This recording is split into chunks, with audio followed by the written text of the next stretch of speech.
देखो जब भी हमें कभी भी डोमेन और रेंज निकालने होते हैं किसी के क्वेश्चन के, आपको पता है एग्जाम में इस क्वेश्चन का आना ही आना है। डोमेन और रेंज निकालने वाले क्वेश्चन मोस्टली आ ही जाते हैं। इसमें 3 केस मैं बता रहा हूँ।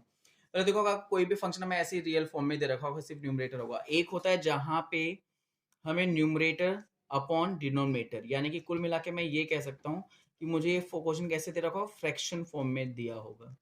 यानी कि ये फंक्शन कुछ ऐसा होगा एफ एक्स अपॉन में जी एक्स, जब मुझे क्वेश्चन इस फॉर्म में दिया होगा।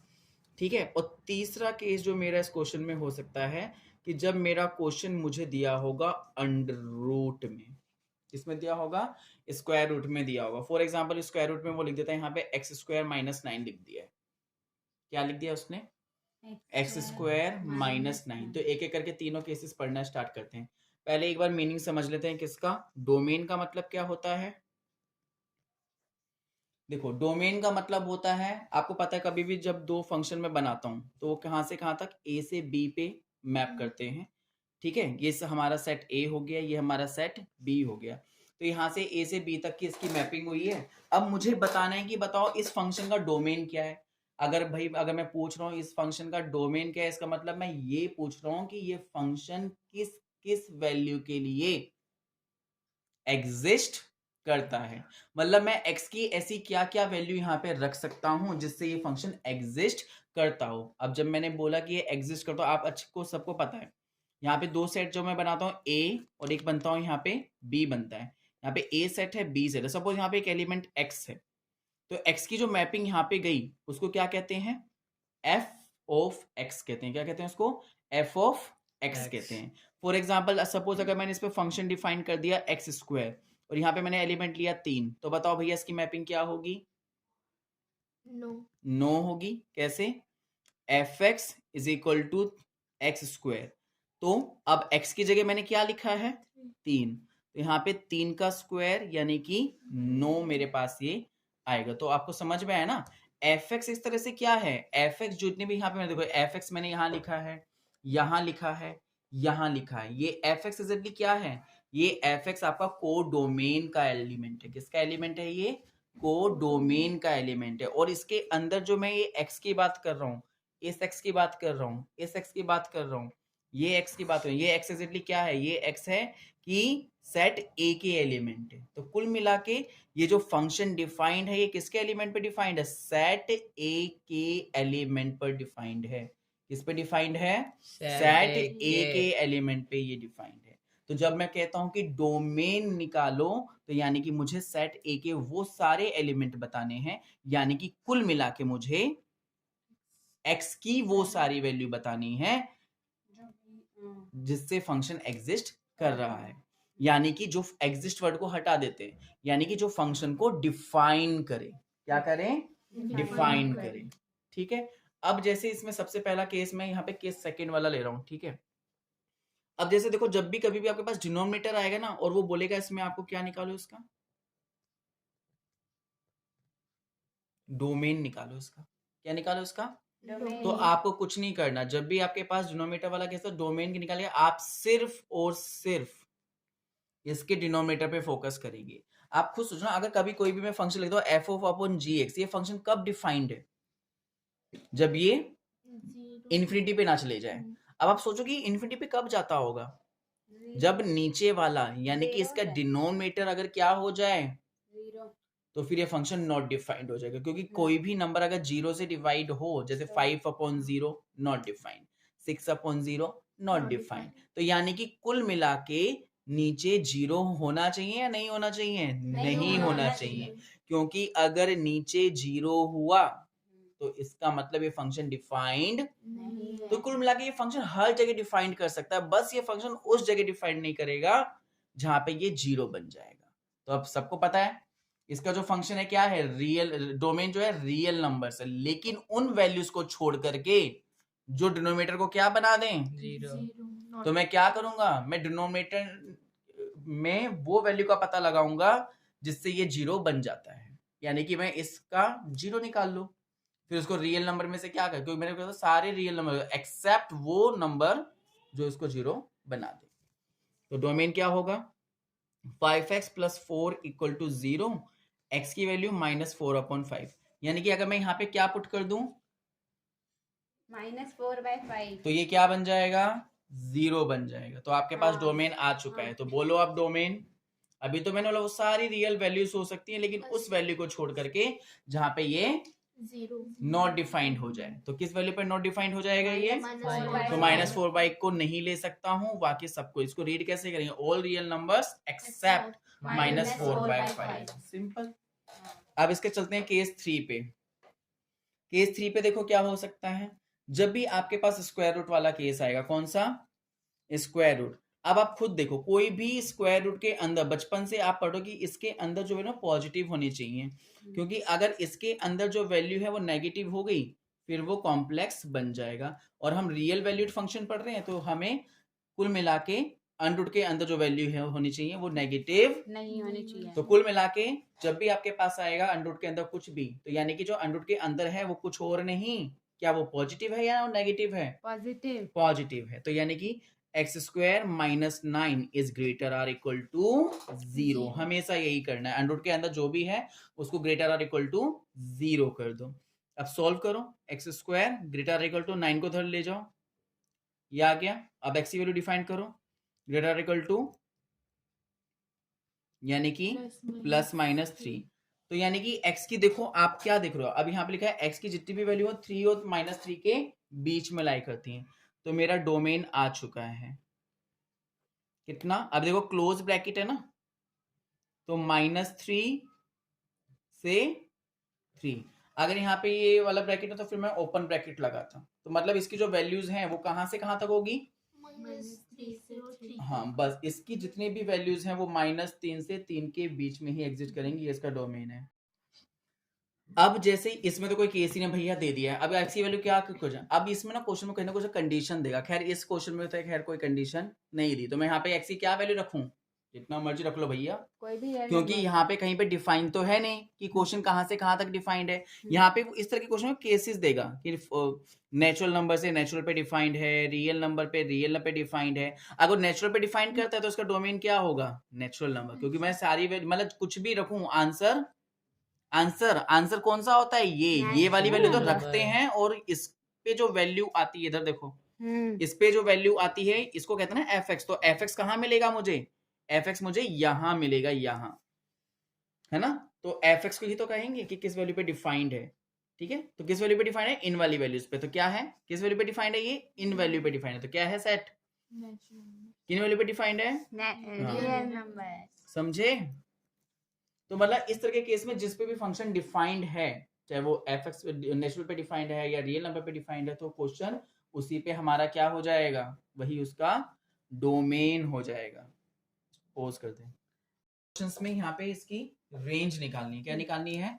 रेंज निकाले। पहले देखो रेंज का मतलब क्या होता है। अभी जैसे मैंने आपको बताया था कि जब भी कोई भी फंक्शन a से उस पे b पे डिफाइंड होता है, तो यहाँ पे हम सेट a है और यहाँ पे हम सेट b लेते हैं। तो यहाँ पे जैसे अगर मैंने एलिमेंट लिया तो इसकी मैपिंग मुझे यहाँ पे मिलेगी, जिसको मैं क्या कहूंगा? f of x। लेकिन इस सेट को हम कहते क्या है? को डोमेन कहते हैं। ठीक है, अब मैंने ये तो देख लिया कि यहाँ पे कुछ, लेकिन यहाँ पे क्या हर एलिमेंट की कुछ ना कुछ प्री इमेज है? नहीं। मान लो कि यहाँ पे ये एलिमेंट है, इसकी प्री इमेज मिल गई, f ऑफ x1 मिल गया, f ऑफ x2 मिल गया, लेकिन f ऑफ x3 तो कुछ मिला ही नहीं, है ना। तो मतलब यहाँ पे एग्जैक्टली हुआ क्या है? सिर्फ यही एलिमेंट है जिन पे कोई ना कोई मैप हुआ है। यही एलिमेंट है जिन पे कोई ना कोई मैप हुआ है। यानी कि अगर आप देखो ये एलिमेंट्स क्या हैं? ये रिजल्ट हैं। किसके रिजल्ट हैं?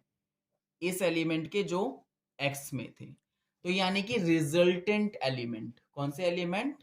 Resultant element. For example f of x, अगर मैंने एक फंक्शन लिया था x², और यहाँ पे मैंने सपोज इसको डिफाइन कर दिया नेचुरल, मैंने फंक्शन डिफाइन किया नेचुरल नंबर से, नेचुरल नंबर पे मैंने फंक्शन डिफाइन किया। तो यहाँ पे भी कई सारे नेचुरल नंबर है, यहाँ पे भी कई सारे नेचुरल नंबर है, राइट। तो यहाँ पे देखो 1 की मैपिंग 1 पे जाएगी, 2 की मैपिंग 4 पे जाएगी, 3 की मैपिंग 9 पे जाएगी। क्या आपको कहीं पे 7 की मैपिंग दिख रही है कि 7 पे कोई मैप होके आया है? नहीं आया। क्या 8 पे कोई मैप होके आया है? नो। क्या 10 पे कोई मैप होके आया है? नहीं। क्या 11 पे कोई मैप होके आया है? नहीं, क्योंकि स्क्वायर नंबर। तो बस मतलब मैपिंग सिर्फ इन एलिमेंट्स के पास मैपिंग है। तो यानी कि ये है मेरे रिजल्टेंट एलिमेंट। मतलब f ऑफ x पुट कर तो f ऑफ x आ गया। तो ये जो एलिमेंट है ये क्या है? रिजल्टेंट एलिमेंट रेंज है। ये क्या है? रेंज है ये। अब यही यानी कि एक बात तो क्लियर है कि अगर ये रिजल्टेंट एलिमेंट है तो ये जो रिजल्टेंट एलिमेंट है ये डिपेंड किस पे करते हैं भैया? यहां से जो एलिमेंट आ रहे हैं और यहां से जो एलिमेंट आ रहे हैं उनको क्या कहते हैं? उनको डोमेन कहते हैं। क्या कहते हैं उनको? डोमेन। यानी कि अगर आपको रेंज निकालनी है तो firstly you have to find domain. आपको डोमेन नहीं पता, यू कांट फाइंड रेंज। क्योंकि हम तभी तो पता लगाएंगे ना ये फंक्शन कहां से कहां तक डिफाइन करते हैं। जैसे मैंने यहाँ पे ये देखो केस 3 लिया था। केस 3 में मैंने क्या लिया था? एक्स स्क्वायर माइनस 1 एक फंक्शन लिया था, है ना।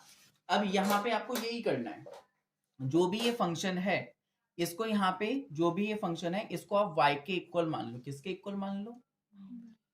तो अब यहाँ पे स्क्वायरिंग बोथ साइड करनी पड़ेगी ताकि स्क्वायर रूट हट जाए। तो X square minus Y is equal to Y. लेकिन अगर आप ध्यान से देखो वाई एग्जैक्टली है क्या? कौन बताएगा मुझे? ये देखो एफ एक्स को तो मैंने माना है Y. What is Y? The resultant element. तो यानी कि मेरे को रेंज निकालनी है और रेंज का मतलब रिजल्टेंट एलिमेंट है।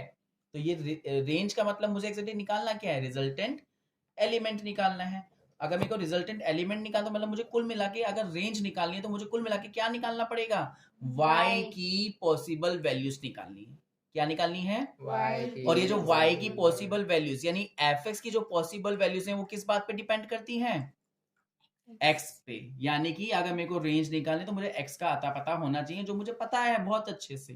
कहाँ पता है? ये देखो ये रहा, है ना। ये पता है ना, क्योंकि अभी थोड़ी देर पहले मैंने यहाँ पे डोमेन निकाला था, राइट। चलो अब इसको करें तो अब यहाँ पे इसकी वैल्यू को पुट कर देंगे। अब देखो x की ये जो वैल्यू है, x की एक वैल्यू क्या ली मैंने?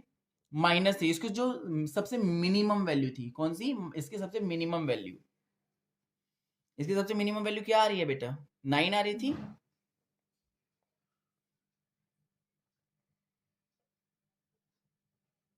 तो ये स्क्वायर रूट हो जाएगा यहाँ पे 8। यस और नो? हाँ या ना?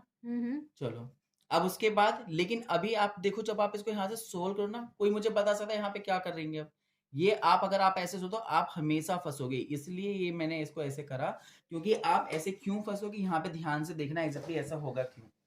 क्योंकि यहाँ पे अभी मैं इतनी देर से बोल रहा हूँ कि आपको निकालना क्या है? y की वैल्यू निकालनी है। अगर आपको रेंज चाहिए तो आपको y की वैल्यू पता होनी चाहिए। होनी चाहिए नहीं होनी चाहिए? तो अब यहां से अगर, और ये सारी बात किस पे डिपेंड करती है? ये भी मैं बार बार बोल रहा हूँ, x पे डिपेंड करती है। तो आप ना अब जो कर रहे हो इसको पूरा x की टर्म्स में कन्वर्ट कर दो। तो ये कितना हो जाएगा? एक्स स्क्वायर इसको माइनस 1 को तो मूव कर दो। आई थिंक मैं तो कुछ गलत लिख रहा हूँ क्वेश्चन में। एक्स स्क्वायर माइनस 9 था, मैंने माइनस 9 लिख दिया, है ना। ये मैंने थोड़ा गड़बड़ कर दी। चलो कोई नहीं, क्वेश्चन बाय मिस्टेक गलत कॉपी हो गया था। अब इधर देखिए, X square minus 9 is equal to Y था। यस और नो? चलिए तो अभी कितना होगा? X square is equal to Y square. यहाँ पे जो स्क्वायरिंग बोथ साइड करी आपने, स्क्वायर को धमको तो वाई स्क्वायर हो गया, राइट। हाँ या ना? चलिए अब यहाँ पे इसकी मिनिमम वैल्यू कितनी थी डोमेन में? हम इसका डोमेन भी लिख लेते हैं यहाँ पे ताकि आपको इजी रहे, क्योंकि बिना डोमेन के तो ये हो नहीं पाएगा। इसके डोमेन की मिनिमम वैल्यू कितनी थी? -3। तो यहाँ पे -3 को पुट करेंगे, 9 - 9 तो कितना आ गया? 0। तो y की मिनिमम वैल्यू कहाँ चली गई बेटा? 0 पे चली गई है। अब हम y की मैक्सिमम वैल्यू भी निकाल, मैक्सिमम वैल्यू निकालने के लिए क्या पुट करेंगे? 3 पुट करेंगे। 3 पुट करो तो कितना आएगा? ये 9 - 9।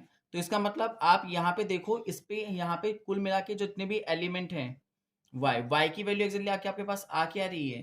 0 आ रही है। तो इसकी जो रेंज होगी वो क्या होगी? 0 होगी।